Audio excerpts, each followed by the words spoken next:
Ako si kwentong useless. Ayaw naman pakilala. Pero may kikwento ako sa inyo. Noong nakaraan, may nakwento sa akin yung kaibigan ko. Sabi niya, "Uy pare, meron dun babae sa kabilang kanto.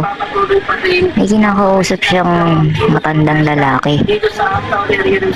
Sabi ko sa kanya, "Pucha, babaero ka pa rin no?" Sabi niya, "Hindi ko pre, legit to." Grabe tong kwento ko sa'yo. Ito yung kwento. Yung babae, kilalang maganda sa bayan. Napakaganda lagi ng damit niya. Yung itsura niya, mukhang napakayaman. Isang araw, naisipan ng kaibigan ko na sundan siya pa uwi. Na umuwi yung babae, sinundan siya ng kaibigan ko. Alam ko ang weird pero trabaho niya talaga yun. Ngayon, nung sinundan niya yung babae, nagulat siya na nataklasan niya. Nakita niya yung babae na may kausap na ibang lalaki.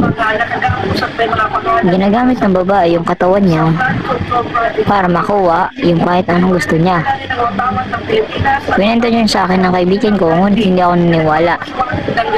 Magkakatabi kasi kami tatlo sa classroom. Katabi ko yung kaibigan ko at katabi niya yung babae. Isang araw habang nag-e-exam, sabi ng babae, "Uy, pahiram naman ako ng correction tape." Sabi ng babae, "Ah, yan lang ba? Sige, kaso may bayad."